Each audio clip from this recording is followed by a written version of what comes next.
এটা 15-20 লাখ লাগবে মানুষে কয় টাকা পাও কই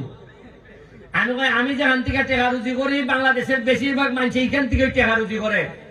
কিন্তু এরা টাকা রুজি করে এরা মুরাদ পায় না কারণ এরা নেগা গরো আর আমি লই যাই জাদুলিয়া বিশ্বাস করেন যারা বাংলাদেশে টাকা রুজি করে এ যদি গরো না লইয়া এর গ্রামের বাড়ি যেত বাংলাদেশের কোন গ্রামের বাড়ি অভাবে থাকলো না আমি আপনারা কইতাছি ওই যে কইতাছ বেশি দিন টিকতো না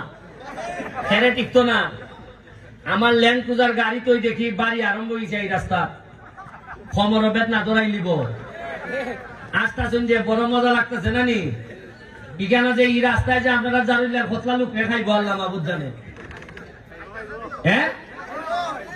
আইছে নানি চেয়ারম্যান সাহেবের ঘুরিরে পাইছি উপজেলা চেয়ারম্যান সাহেবের ঘুরিরে তার ফুলার বউরও পাইছি পাইছি নি আমরা কইবার জায়গা কোনানো হ্যাঁ আজকে প্রধান অতিথি হিসাবে তাই বক্তব্য আমার আগে যেহেতু আমার ছোট বোন বড় ভাই হিসাবে আমি পরে দিতেছি তাই আমি আশা করি আজকে রাইতো এখানে সময় মাত বাজে আব্বাই রাস্তাতে যাওয়ার সামনে মানুষের মুখ দেখাই পারতাম না কিতাব কইবা নানি আর নাইলে আমি তো খোরা লোক আছিও নির্বাচন আইতাছে নানি কিতা আসা নানি আইতাছে যদি আজারুল্লাহ আইতে কষ্ট হয় আসাম পাড়া যাইতে আগে যেভাবে কষ্ট হইতো এইভাবে যদি কষ্ট হয় তাহলে আগের মতো না কিন্তু উনকা খারুইয়া লাইভ করে কইমো বুটের সময় বুট নেন রাস্তাঘাটে বাংলা আমরা কিটা অভাবই না তা দেখা মাঝে দিবা সব হইতো না বহুত হয়েছে আমি তো নয় আমি আমার মানুষে কয় তোমার ফুজি কিতা আমি হইছে আমার জান ফুজি আমি উচিত কথা কইয়া ছাড়বো আমার বিরুদ্ধে মামলা হয়েছে আমি এক বেটার বেলা মানহানি করছি 500 কোটি টাকা দিতাম আমি বললাম বেটা আমার নাই টাকা বলতে 50 লাখ আমি 500 কোটি দিব কেমন এরপরে আমি কইলাম যে আল্লাহ মাহবুদ জানে এর যদি মান হয় হানি হয় 500 কোটি এ না জানি কোটি বানাইছে আমি আছি আমার যুদ্ধ করার লাগে আপনারা লাগতো না এর উপরে আল্লাহ আমি চেষ্টা করে যাই ওই যুদ্ধ আমি জয় করার চেষ্টা করবো আপনারা গেলে আমার লেগে দোয়া করবা এই যে উদয়নের মতো যারা এই যে ছেলেরা এই গেঞ্জি পরে আইছে এরা ওই লোকে আসলে প্রকৃত অর্থে মানুষের লেগে কাজ করতে চায় এখানে আমি দেখেও মেম্বারই বলি না কোনো বুটের লেগে আইছে এই যে ভোলামান গুলো আইছে আইসে আপনারা আনন্দ দিত সাংস্কৃতিক অনুষ্ঠান হইব এখানে মানুষকে কিছু গুণী মানুষের আইনে সম্মান দিব এরার প্রতি রইল আমার সর্বোচ্চ কৃতজ্ঞতা কারণ এরই লোকে বাংলাদেশ আমি ধন্যবাদ জানাই রায়হানের দাওয়াতে মিস করতে পারি না এইখানে আমার জেলা ছাত্রলীগের সাধারণ সম্পাদক সে আগে আমার আত্মীয়তে সে আমার সেলক কিন্তু যেহেতু এখন সে সাধারণ সম্পাদক তারে আমার সম্মান দেখাইতে হয় চেয়ারের কারণে পদের কারণে একটা কথা তার সাথে আমি 5 বছর একসাথে থাকছিলাম আমরা এক বাসায় ঢাকায় থাকতাম আরো বেশি হইব না 8 বছর থাকছি একসাথে সে যেদিন ছাত্রলীগের সেক্রেটারি হয়েছে তারে ডাককে আমি বলছিলাম যে তুমি আমার সেলক মানুষ জানে যে আমি তোমার দুলাভাই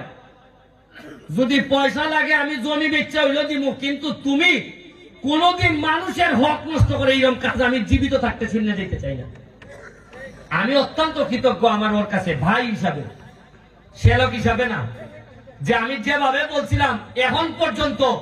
একটা রিপোর্ট পাই নাই সোনারঘাটে কমিটি হয়েছে মাধবপুরে কমিটি হয়েছে কিন্তু ফয়জুর রহমান রবিন 1 টাকা কারো কাছ থেকে খাইছে এই খবর আমি কোনোদিন পাই নাই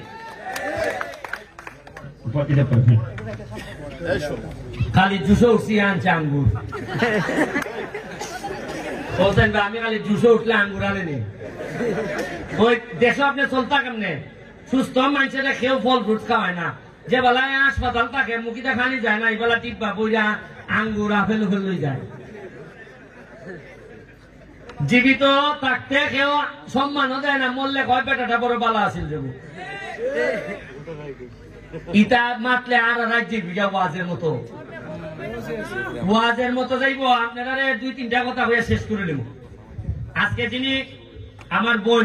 এনি লস্কর তার একটা গুণ আছে শ্বশুর বাড়ি মেনটেন করিয়া পারে না পারে সাত ছাড়ে না এই যে সমস্যার সমাধান করতে পারে না পারে, কিন্তু মানুষের স্বাদ ছাড়ে না। যেমন ধরেন আমি অনেক ক্ষেত্রে আইলে কই পাইছি আমি পারতাম না, কিন্তু এনির মধ্যে একটা যোগ্যতা আছে, আমি তারা কইতেও শুনি না যে আমি পারতাম না, কয়েছে দেখি চেষ্টা করি, একটু যোগাযোগ রাখুন, আমি চেষ্টা করতেছি। এই যে এইটুকু যোগ্যতাটা আমি মনে করি এটার জন্য সে সম্মান প্রাপ্তি, তার যোগ্যতা রাখে। আমি তার জন্য দোয়া করি। আর আমরা ছেলের বউ যে আছে তার কথা কইতাম আপনারা, অনেক যোগ্যতা আল্লাহ তারে দিছে, এই যোগ্যতাটা যেন সোনারঘাটের কল্যাণে সে লাগাইতে পারে, এটার লেগে দোয়া করে দিতেছি। আর আপনারা কিতা কইতাম 45টা ব্রিজ বানাইছি, পয়সা করি যা ইনকাম হয় সব দেলাই সোনারঘাটের নিয়ে। আমার আজকে হইল গিয়ে শুক্রবার, রবিবারে আমার সকালবেলা থেকে পাইবা আপনারা হাইকোর্ট, পাইলে পরে ধরেন হাইকোর্ট আমি 9টার সময় গিয়ে ঢুকবো, 2টা 12টার ভিতরে দেখবা আমার দ্বারা মক্কে লাগব, কেউ আইব শরীয়তপুর থেকে, কেউ আইব রংপুর থেকে, কেউ আইব ময়মনসিংহ থেকে। আর টাকাটা যে বলা দেয় আমি মনে মনে আহারে সোনারটা বেশি কপাল খুলছে। আমার একটা নেশা হয়ে গেছি গেছে, বরিশাল ইটা বাইরের মানুষের কাছে টাকা রুজি করে আনন, আইনা সোনারঘাট দেওয়ান। তবে একটা কষ্ট হয়, যে বেলা সোনারঘাটের মানুষ আমার টাকা দেয় তখন আমার কষ্ট হয়। যে বেলা খাওন চালা গিয়া দেখি মামলার আসামি মারামারি, হয় ভাই সাহেব টাকা জামিন লাগবো, আমি কই মরা মরছে। এই যে হাজ্জা যে আমরা এক একটা এফআইআর যে হয় কি পরিমাণ টাকা কত হাঙ্গা দেওয়ান লাগে আপনারা হিসাব মিলাই দেখছেন। চার্জশিটে দেওয়ান লাগে, চার্জশিট ফাতলা করে দিবার লেগে দেওয়ান লাগে, পুলিশের না ধরবার লেগে দেওয়ান লাগে, আর বাইকে দিবার লাগে ধরবার লেগে দেওয়ান লাগে। এটা মিশা নেই না, মিশা হইতেছি। এর লাগে আপনারা অনুরোধ করে আল্লাহর হস্তে কোনো মারামারি করেন না। কারণ দেখুন আমার যেভাবে ব্যারিস্টার হিসাবে পয়সা যেভাবে বাড়তেছে, এর মানে খাইজা বাড়তেছে। আমি যে এই যে মালে বাড়ির ব্রিজ বানাইতেছি হইতিকা, ওই খাইজা করে পয়সা দিয়ে যাইতেছে, আর আমি মালে বাড়ি বানাইতেছি। আমার মতো সব ব্যারিস্টার যদি ব্রিজ বানানি তেমনি যেতে গিয়া বাংলাদেশে কোনো ব্রিজ বাকি লাগলো না। এর আলোই জায়গা বেশিরভাগ ওই জায়গা করো, আমি আইনি দারুলিয়া। আমি আপনারা দোয়া ঘুরে যাইতেছি, ইয়াং যারা আছে তারা কইতেছি রে ভাই, রাজনীতি যদি করো তাহলে দুর্নীতি ছাড়তে হবে, আর যদি দুর্নীতি করো তাহলে মানুষের জন্য কাজ করার নামে রাজনীতিটা ছাড়তে হবে। আমি তোমাদের সাথে আছি, সবসময় থাকবো। আর উদয়ন রে আমি 20,000 টাকা দিয়া যাইতেছি, কিছু আগ্রহী বলে না কিনা নাইলে কইব বেটা উপ না মুখে কথা হইয়া গেল, একটা বিজা কথা হইল না। আচ্ছা যাই আমরা এনি লস্কর কিছু দিয়া যাইব,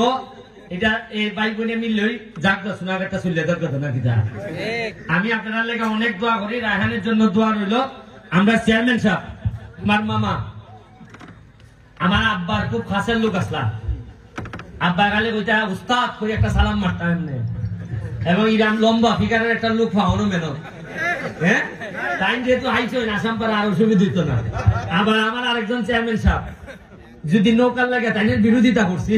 কিন্তু এমনি লোক আমার আবার খুব সাচ্চা এবং আমার পছন্দের মানুষ। আমি তার জন্য দোয়া করে দিতেছি। আবারও আমার অতিথি আমাদের যারা রবিন, ফজলুর রহমান রবিন, আমার পৌর ছাত্র লীগের সম্রাট, আশিক, জুনেদ, রুহেল, এরপরে আরো যারা এখানে আইছে, আমাদের জামাল আর হই আমরা নেতৃবৃন্দ হই দেখি না দেখি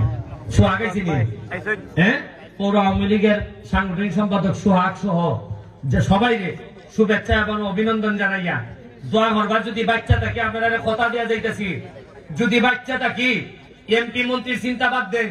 যদি বাচ্চা থাকি আগামী 5 বছরের সোনারঘাটের ইতিহাস আমি বদলাইয়া ছাড়বো, আপনারা কথা দিয়া যাইতেছি। আর ছেলে মেয়েরে পড়াশোনা করাইন, কথা দিয়া যাইতেছি আমি ইতিহাস বদলাইবো। যদি বাচ্চা থাকি কথা দিয়া যাইতেছি, আর যদি বাচ্চা না থাকি আজকে যারা এখানে এই গেঞ্জি বইয়া আইছে তোমাদের কাছে এই পতাকা দিয়া যাইতেছি, যদি বাচ্চা না থাকি তোমরা এই পতাকাটা নিয়ে সামনে ভালো থাকবেন। জয় বাংলা, জয় বঙ্গবন্ধু।